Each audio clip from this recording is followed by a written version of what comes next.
चलो भाई, हम लोग पढ़ने वाले थे रेडॉक्स रिएक्शन। प्रीवियस क्लास में हम लोगों ने डिस्प्लेसमेंट एंड डबल डिस्प्लेसमेंट करा था। अगर वो क्लास आप लोगों ने अच्छे से देखा है तो फिर आज हम लोग पढ़ते हैं रेडॉक्स रिएक्शन। सबसे पहले जानते हैं रेडॉक्स क्या होता है। जब आप क्लास 11th में जाओगे तो आपको पहला चैप्टर ही रेडॉक्स रिएक्शन मिलेगा और बहुत डिटेल से आपको पढ़ना होता है। बट क्लास 10th में आपको थोड़ा सा जानकारी लेना है रेडॉक्स रिएक्शन के बारे में, क्योंकि आपका चैप्टर है केमिकल रिएक्शन एंड इक्वेशन। चलिए पढ़ते हैं।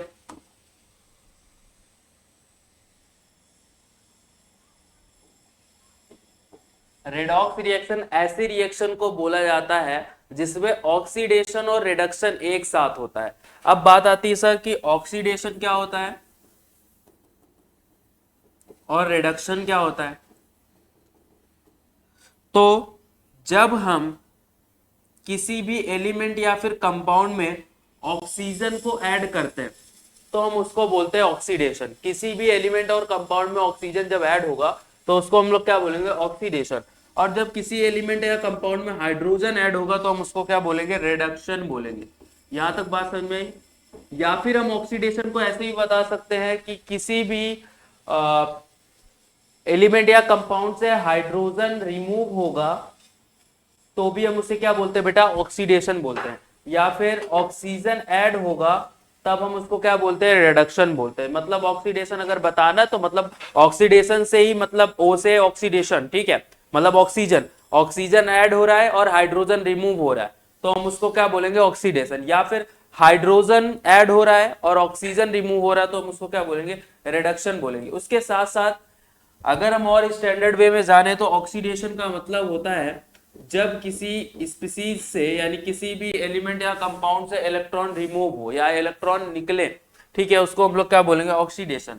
इलेक्ट्रॉन जब ऐड होगा तो हम उसको क्या बोलेंगे, रिडक्शन बोलेंगे। जैसे अगर एक एग्जांपल लूं, मैंने बोल दिया कि यहाँ पे सोडियम है और सोडियम ने क्या करा है, एक इलेक्ट्रॉन त्याग दिया और Na प्लस बन गया। एक इलेक्ट्रॉन उसने निकाल दिया तो वो क्या बन गया, Na प्लस हुआ। तो यहाँ पे उसका क्या हुआ, ऑक्सीडेशन हुआ।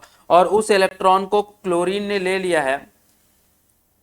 अ, उस इलेक्ट्रॉन को किसने ले लिया, क्लोरीन ने ले लिया और उसने बना दिया Cl माइनस। तुम लोग को पता है कि जब किसी एलिमेंट के पास इलेक्ट्रॉन आते हैं तो उस पर माइनस चार्ज आ जाता है। इलेक्ट्रॉन ही माइनस है तो जब इलेक्ट्रॉन आएगा तो उस पर कौन सा चार्ज आएगा, माइनस। और जब इलेक्ट्रॉन निकलेगा तो उस पर कौन सा चार्ज आ जाएगा, पॉजिटिव चार्ज आ जाएगा। तो यहाँ पे हुआ ऑक्सीडेशन और यहाँ पे हुआ क्या हुआ, रिडक्शन हुआ। तो आप ऐसे भी डिफाइन कर सकते हो। या फिर अगर मैं आपसे बोलता हूं कि यहाँ पे मैंने बोला कि कार्बन के साथ ऑक्सीजन जुड़ा और कार्बन डाइऑक्साइड बन गया, यानी यहाँ पे ऑक्सीजन जुड़ा है ना, तो ऑक्सीजन आपका क्या हो, जुड़ने से ये क्या हो जाएगा, आपका ऑक्सीडेशन हो जाएगा। क्या हो जाएगा, ऑक्सीडेशन हो जाएगा, ठीक है।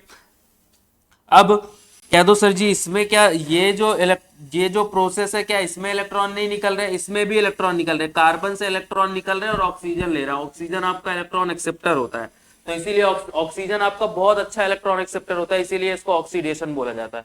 तो जब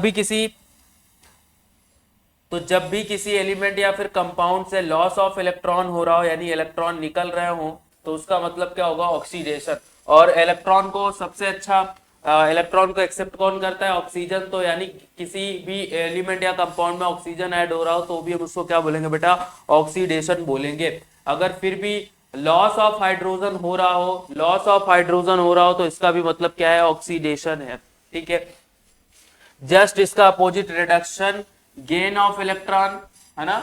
या फिर ऑक्सीजन हट जाए या फिर क्या होगा, गेन ऑफ हाइड्रोजन। या फिर हाइड्रोजन गेन हो रहा हो तो हम उसको क्या बोलते हैं बेटा, हम उसको बोलते हैं रिडक्शन, ठीक है। अब हम लोग बात करते हैं क्या क्या होता है रेडॉक्स रिएक्शन। क्या होता है, रेडॉक्स का मतलब होता है एक ऐसी रिएक्शन जिसमें ऑक्सीडेशन भी हो एंड रिडक्शन भी हो साइमल्टेनियसली, बोथ साइमल्टेनियसली हो, यानी दोनों एक साथ हो तो हम उसको क्या बोलते हैं बेटा, रेडॉक्स रिएक्शन बोलते हैं। जैसे हम एक एग्जांपल ले लेते हैं।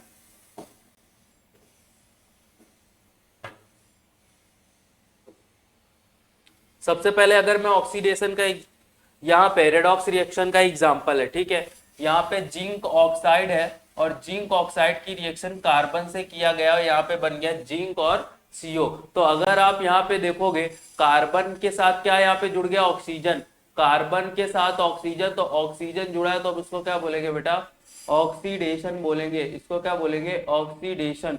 और अगर आप देखोगे जिंक ऑक्साइड से, जिंक से ऑक्सीजन हट गया है, तो जब ऑक्सीजन का रिमूव होता है तो भी हम उसको क्या बोलते हैं, रिडक्शन बोलते हैं, है ना। या तो ऑक्सीजन जुड़ा तो ऑक्सीडेशन, ऑक्सीजन हटा तो रिडक्शन, हाइड्रोजन जुड़ा तो रिडक्शन और हाइड्रोजन रिमूव हुआ तो ऑक्सीडेशन, जस्ट अपोजिट है एक दूसरे के। बात समझ में आई। तो आप बोलोगे क्या कि सर ये जो ऐसी रिएक्शन है जिसमें ऑक्सीडेशन और रिडक्शन एक साथ हो रहा हो उसको हम लोग बोलते हैं रेडॉक्स रिएक्शन। तो आप बोलोगे कि zinc oxide is reduce to Zn, zinc oxide reduce हुआ है, क्यों, क्योंकि उसने ऑक्सीजन को खो दिया है। और carbon is oxide into कार्बो monoxide CO, it gains oxygen, उसने क्या करा है, ऑक्सीजन को गेन कर लिया है, ठीक है। इसीलिए हम इस रिएक्शन को क्या बोलेंगे बेटा, रेडॉक्स रिएक्शन बोलेंगे, क्योंकि इसमें बोथ ऑक्सीडेशन और रिडक्शन एक साथ हो रहे हैं। ये बात समझ में आई, ऑक्सीडेशन रिडक्शन एक साथ हो रहा है तो उसको हम लोग क्या बोलते हैं बेटा, रेडॉक्स रिएक्शन बोलते हैं, ठीक है। चलिए, अगर हम ऑक्सीडेशन और रिडक्शन को एक बार और आप लोग को रिवाइज कराए तो ऑक्सीडेशन का मतलब क्या हुआ, ऑक्सीडेशन का मतलब हुआ gain of oxygen, loss of hydrogen and loss of electron. जब किसी भी एटम या फिर एलिमेंट या फिर कंपाउंड में ऑक्सीजन जुड़े, है ना, या फिर हाइड्रोजन रिमूव हो या फिर इलेक्ट्रॉन रिमूव हो, यानी इलेक्ट्रॉन का लॉस हो, तो वो क्या होगा, ऑक्सीडेशन होगा। एग्जाम्पल के फॉर्म में मैग्नीशियम में ऑक्सीजन जुड़ा और मैग्नीशियम ऑक्साइड बन गया, तो आपका क्या हुआ, ये ऑक्सीडेशन हुआ क्या, यहाँ पे मैग्नीशियम ने अपना इलेक्ट्रॉन इसको दिया, ऑक्सीजन आपका बढ़िया से इलेक्ट्रॉन एक्सेप्टर होता है, पहले ही बताया मैंने, तो यहाँ पे क्या हो जाता है, ऑक्सीडेशन। जस्ट इसका अपोजिट, जस्ट इसका अपोजिट, जस्ट इसका अपोजिट क्या है, रिडक्शन, यानी रिडक्शन का मतलब क्या हो जाएगा आपका, loss of oxygen, gain of hydrogen. जब उसका उल्टा ऑक्सीजन रिमूव हो, हाइड्रोजन जुड़ जाए और इलेक्ट्रॉन भी क्या हो, जुड़ जाए, ठीक है। तो यहाँ पे आपका CuO है और H2 है, तो आप सिंपल सी बात है, यहाँ पे हाइड्रोजन जुड़ रहा है तो ये आपका क्या हो जाएगा, रिडक्शन हो जाएगा। और दूसरी तरीके से भी आप देखते जाओ तो हाइड्रोजन ऑक्सीजन, हाइड्रोजन के साथ ऑक्सीजन जुड़ गया, यहाँ पे कॉपर में ऑक्सीजन हट गया, तो जब किसी एलिमेंट या फिर कंपाउंड में, तो इसका क्या हुआ है, रिडक्शन हुआ, यानी इससे ऑक्सीजन हट गया। देखा जाए तो यहाँ पे, देखा भी जाए तो हाइड्रोजन यहाँ पे जुड़ भी रहा है। तो आप ऐसे बताओगे तो मुझे ऐसा लग रहा है कि आपको रेडॉक्स रिएक्शन समझ में आया होगा, कि ऐसी रिएक्शन जिसमें ऑक्सीडेशन और रिडक्शन साथ में हो, और ऑक्सीडेशन का मतलब होता है ऑक्सीजन जुड़ना, हाइड्रोजन निकलना और इलेक्ट्रॉन निकलना, ठीक है। रिडक्शन का मतलब होता है हाइड्रोजन जुड़ना, ऑक्सीजन निकलना एंड इलेक्ट्रॉन जुड़ना, उसको हम लोग बोलते हैं रिडक्शन, ठीक है। अब हम लोग आगे देखते हैं effect of oxidation in everyday life. आप लोगों को पता है कि ऑक्सीजन तो इन्वायरमेंट में है ही है, और सबसे ज्यादा ऑक्सीजन हम लोग को कहाँ से मिल जाती है, एयर से मिल जाती है। एयर से भी नहीं मिली तो वाटर से मिल जाता है, भाई पानी में भी ऑक्सीजन है ना। और दोनों अगर एक साथ हो तो उसको हम लोग क्या बोलते हैं बेटा, मॉइस्चर बोलते हैं, मॉइस्चर, मॉइस्चर यानी नमी। और जब भी कोई भी मेटल, कोई भी कंपाउंड मेटल जब इस मॉइस्चर के संपर्क में आता है, मॉइस्चर के कांटेक्ट में आता है, तो उसका क्या हो जाता है बेटा, ऑक्सीडेशन हो जाता है। तो डेली लाइफ में अगर इसका एग्जांपल ले, कोरोजन हो जाएगा। कोरोजन का मतलब क्या होता है, जंग लगना, ठीक है। कोरोजन का मतलब जंग लगना। तो जंग कैसा है, एक स्लो डिस्ट्रक्शन प्रोसेस है मेटल में, मेटल को धीरे धीरे वो तोड़ता रहता है। कैसे, क्योंकि वहां पे ऑक्सीजन की रिएक्शन हो जाती है मॉइस्चर से या फिर एसिड से या फिर कोई अदर सब्सटेंस जो एनवायरनमेंट में है, ठीक है। तो एक्चुअली अब मान लो आपका ये कोई एक मेटल है, ठीक है, और मैं मान लेता हूँ Fe है, फेरस है ना, मतलब आयरन है, ठीक है। मेटल कौन सा है, आयरन है। अब इसके संपर्क में बहुत सारा मॉइस्चर है, मॉइस्चर में ऑक्सीजन है, ऑक्सीजन इससे रिएक्ट करेगा और इसके चारों ओर एक लेयर बनती रहेगी, किसकी बनेगी, Fe2O3 यानी फेरिक ऑक्साइड की। किसकी बनेगी, फेरिक ऑक्साइड की। ये जो फेरिक ऑक्साइड की लेयर है, वो उसको धीरे धीरे लेयर बनते हुए, लेयर बनेगी फिर टूटेगी, लेयर बनेगी फिर टूटेगी, और मेटल को आपको क्या कर देगी, खराब कर देगी। तो अब कैसे बचा जाए इस कोरोजन से? कोरोजन तो समझ में आ गया ना, कि मतलब ऑक्सीडेशन से, मेटल का ऑक्सीडेशन होता है तो जो डिस्ट्रक्शन होता रहता है धीरे धीरे मेटल का, उसी को क्या बोला जाता है हम लोग, कोरोजन बोलते हैं। बहुत इंपॉर्टेंट है, बहुत ज्यादा पूछा जाता है, ठीक है।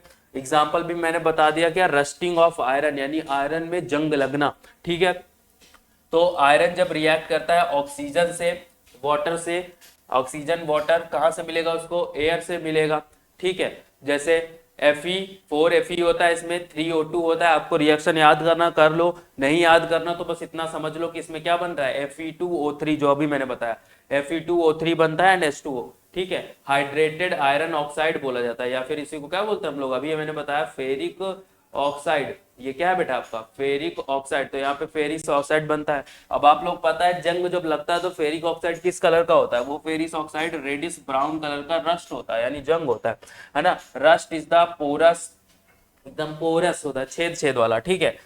Does not protect the metal underneath, जो उसके नीचे का मेटल होता है उसको अच्छे से प्रोटेक्ट नहीं कर पाता, मतलब एक ऐसा लेयर है जो पोरस है, यानी अंदर भी धीरे धीरे ऑक्सीडेशन होता रहेगा। अब चलो, अब अगर मैं बात करूं कि मान लो जंग लग गया है आपके मेटल में, आप उसको कैसे बचाओगे? घर में क्या होता है, कूलर वगैरह रखा रहता है लोहे का पुराना, एंड उसमें जंग लग जाता है। अब उस जंग लग गया है तो उसको हटाओगे कैसे? या तो सबसे बढ़िया प्रोसेस सब लोग जानते हो कि पेंटिंग कर दो। पेंटिंग करोगे तो आप, ये मान लो आपका मेटल सरफेस है और आपने पूरा इसको क्या कर दिया, पेंट कर दिया। अब पेंट कर दिया तो बाहर के इन्वायरमेंट से, यानी मॉइस्चर से, बाहर के इन्वायरमेंट यानी मॉइस्चर यानी नमी से एक लेयर बन गई। अब ये अंदर नहीं जा पाएगा, नमी की लेयर अंदर जा नहीं पाएगी, ऑक्सीडेशन हो नहीं पाएगा, ऑक्सीडेशन नहीं होगा तो जंग भी नहीं लगेगा, ठीक है। या फिर क्या कर दो आप, ऑयलिंग कर दो, पूरे चारों ओर क्या लगा दो, ऑयल लगा दो, या उसी को क्या बोलते हैं, ग्रीसिंग, ग्रीस लगा दीजिए, तो प्रोटेक्टिव लेयर फॉर मेटल। या फिर सबसे अच्छा हम क्या करें, गैल्वनाइजेशन। ये बहुत ज्यादा पूछा जाता है। गैल्वनाइजेशन का मतलब क्या होता है, इस रस्ट के ऊपर जहां पे जंग लगा है उसके ऊपर जिंक की कोटिंग कर दी जाती है, जिंक मेटल की क्या कर दी जाती है, कोटिंग। तो coating with zinc to prevent the rust, जंग से बचने के लिए, ठीक है। फिर एलोइंग का मतलब क्या होता है, एलोइंग का मतलब होता है, आप अब देखो, एक स्टील आती है और एक होता है स्टेनलेस स्टील। अब स्टेनलेस स्टील क्या है, स्टेनलेस स्टील ऐसी स्टील होती है जिसमें कभी जंग नहीं लगती। कैसे जंग नहीं लगेगी, वो एक्चुअली में एलोय है, यानी उसमें प्योर स्टील नहीं है। स्टील कैसे बनाया गया, स्टील में जब आयरन में कार्बन को जोड़ दिया जाता है, ठीक है, आयरन में बहुत सारा कार्बन डालते कार्बन डालते कार्बन डालते, तब जाके आपका क्या बनता है भाई, स्टील बनता है। तो जब किसी दो मेटल को आप जोड़ देते हो तो आपको क्या बनता है, स्टील बनता है। तो उसी को क्या बोलते हैं, एलोय, यानी दो या दो से ज्यादा, मतलब जब हम किसी दो मेटल या फिर नॉन मेटल को जोड़ते हैं तो उसको क्या बोलते हैं, एलोय बोलते हैं। तो वहां से भी उस चीज में भी जंग वंग नहीं लग पाती है, ठीक है। अच्छा, अब हम लोग बात करते हैं रैंसिडिटी की। रैंसिडिटी मतलब क्या होता है, रैंसिडिटी भी एक ऑक्सीडेशन वाला प्रोसेस है डेली लाइफ में। आप खाना खाते हो, ठीक है, खाना खाया, रात में जो खाना बच गया उसको रात में रख दिया, मान लो रात में पूड़ी सब्जी बनी, क्या बना, पूड़ी सब्जी, और उस पूरी सब्जी को आपने रख दिया, तो आप देखोगे सुबह तक पूरा खाना सड़ जाएगा। क्यों सड़ गया, क्योंकि उस खाने का क्या हो गया बेटा, ऑक्सीडेशन हो गया, ठीक है। तो rancid it is the spoiling of food, यानी फूड का सड़ना, ठीक है, स्पेशली ऑयली और fatty food due to oxidation. किसका, फैटी और ऑयली फूड का, कैसे, ऑक्सीडेशन से। मेरी बात समझ में आई, ठीक है। ऑक्सीजन क्या करता है, ऑयली फैट्स से आपका रिएक्ट करता है और एक अनप्लीजेंट स्मेल, यानी बहुत खराब स्मेल पैदा करता है, ठीक है, एंड टेस्ट, ठीक है। It is the kind of slow oxidation process. ये कैसा प्रोसेस है, धीरे धीरे ऑक्सीडेशन होगा और रात तक में आपका पूरा खाना खराब कर देगा। अरे जो आपका पैकेट में सामान आता है वो भी ऐसे ही खराब होता है, ठीक है। तो पैकेट में सामान क्यों रखा जाता है, पैकेट में सामान इसी रखा जाता है क्योंकि ये पैकेट के अंदर तो भाई नमी जाने से नहीं रही, और गई तो खराब हो जाएगा, सीधी सी बात है। मान लो किसी डब्बे में बिस्किट रखा हो, कुछ भी रखा हो, ऑयली सामान, ठीक है, तो अब जैसे उसमें हवा जाएगी, नमी जाएगा तो पूरा चीज खराब हो जाएगा ना। तो अगर जब तक नमी नहीं जा रही है तब तक सही है, तो इसीलिए पैकेट में हवा भर के रख दिया जाता है, ठीक है। तो चिप्स और fried food smell bad when kept open long, है ना, आप चिप्स का पैकेट खोल के रख दो तो बहुत ज्यादा बदबू करने लग जाएगा। ठीक है, घी हो गया, ऑयल हो गया, become sticky and smell due to oxidation. घी में और ऑयल में ऑक्सीडेशन हो जाता है तो बहुत स्टिकी हो जाता है, चिपचिपा हो जाता है। ठीक है, तो ये आपका कॉमन एग्जाम्पल है। ठीक है, और ये वाला चैप्टर आप लोगों का खत्म हो गया, बढ़िया से इसको तैयार कर लीजिएगा। नेक्स्ट क्लास में हम लोग लाइफ प्रोसेस पे डिस्कस करने वाले हैं, जो कि बायोलॉजी का फर्स्ट चैप्टर है क्लास 10th में। ठीक है, थैंक यू।